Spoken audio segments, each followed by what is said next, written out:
Mga kalingap, sa gitna ng mga pagsubok na dinaranas ng maraming pamilyang Pilipino, isa na namang masakit na pangyayari ang nagdulot ng matinding kalungkutan sa isang mag-asawa na matagal nang nangangarap ng payapang buhay. Si Tatay Robin ay kilala sa kanilang lugar bilang isang masipag at mapagmahal na asawa. Kahit kapos sa buhay, hindi siya nawalan ng pag-asa na may taguyod ang kanyang pamilya. Kasama niya sa bawat laban ang kanyang asawa na naging katuwang niya sa lahat ng hirap at ginhawa. Ngunit isang araw, isang trahedya ang biglang dumating sa kanilang buhay. Habang magkasama silang bumibiyahe, isang aksidente ang naganap na hindi inaasahan ng sinuman. Sa isang iglap, nagbago ang takbo ng kanilang kapalaran. Ang masasayang pangarap na kanilang binubuo ay tila gumuho kasabay ng pangyayaring iyon. Matapos ang aksidente, agad silang isinugod upang mabigyan ng kaukulang tulong. Habang ang asawa ni Tatay Robin ay patuloy na umaasa na magiging maayos ang kalagayan ng kanyang kabiyak, unti-unti namang lumalabo ang pag-asa para kay Tatay Robin. Sa mga sandaling iyon, walang tigil ang kanyang asawa sa pagdarasal. Hawak-hawak niya ang pag-asa na muli niyang maririnig ang boses ng lalaking kanyang minahal ng buong puso. Ngunit dumating ang balitang kinatatakutan niya. Ipinaalam ng mga taong tumutulong sa kanila na hindi na nakayanan ni Tatay Robin ang matinding pinsalang natamo sa aksidente. Parang huminto ang mundo ng kanyang asawa nang marinig niya ang mga salitang iyon.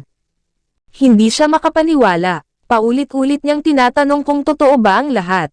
Umaasa siyang may himalang mangyayari at babangon muli ang kanyang asawa. Ngunit ang katotohanan ay nananatiling masakit. Sa sobrang bigat ng kanyang naramdaman, hindi napigilan ng asawa ni Tatay Robin ang kanyang emosyon.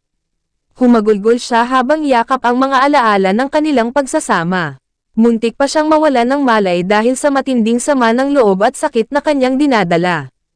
Marami sa mga nakasaksi ang napaluha rin. Ramdam nila ang sakit ng isang asawang nawalan ng taong naging sandigan niya sa mahabang panahon. Habang umiiyak ang babae, paulit-ulit niyang binabanggit ang pangalan ni Tatay Robin. Ikinwento niya kung paano sila nagsimula ng walang-wala.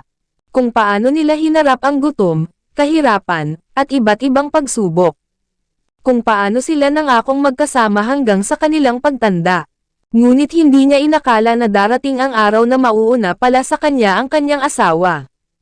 Maging ang mga taong naroon upang magbigay ng suporta ay hindi rin napigil ang maging emosyonal. Isa sa mga labis na naapektuhan ay si Kuya Rab. Sa paglipas ng mga taon ng pagtulong sa iba't ibang tao, marami na siyang nasaksihang paghihirap at trahedya. Marami na rin siyang nakitang mga pamilyang nawalan ng mahal sa buhay.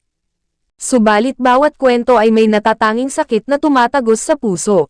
Habang pinakikinggan niya ang mga alaala at pagluha ng asawa ni Tatay Robin, hindi niya rin napigilan ang kanyang emosyon. Unti-unting namuo ang luha sa kanyang mga mata. Tahimik siyang yumoko habang pilit na pinatatag ang kanyang sarili. Ngunit sa huli, nanag pa rin ang lungkot. Pamatak ang kanyang mga luha habang iniisip ang hirap na dinaranas ng pamilya. Hindi dahil sa kahinaan, kundi dahil sa malasakit. Dahil alam niyang walang halaga ng tulong ang kayang ganap na pumawi sa sakit ng pagkawala ng isang minamahal na asawa.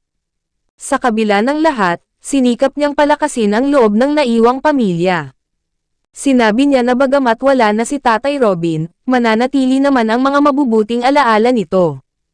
Ang pagmamahal, kabutihan, at sakripisyong iniwan niya ay hindi kailanman mabubure sa puso ng kanyang pamilya. Unti-unti namang kumalma ang asawa ni Tatay Robin. Bagaman hindi maalis ang sakit, naramdaman niyang hindi siya nag-iisa. May mga taong handang makinig. May mga taong handang umalalay sa kanya sa panahong tila wala na siyang lakas upang magpatuloy. Sa mga sumunod na araw, patuloy pa ring bumuhos ang pakikiramay mula sa mga taong nakarinig ng kanilang kwento. Marami ang nagpaabot ng panalangin. Marami rin ang nagbigay ng mensahe ng pag-asa at suporta.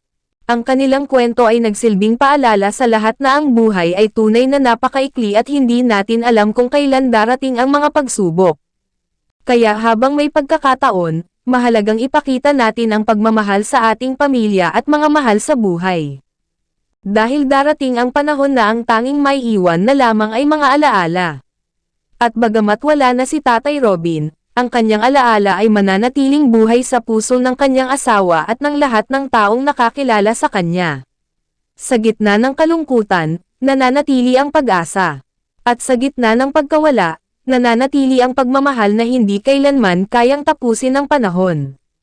Ito ang kwento ni Tatay Robin, isang kwento ng pagmamahal, sakripisyo, at pag-asa na mananatiling inspirasyon sa maraming tao.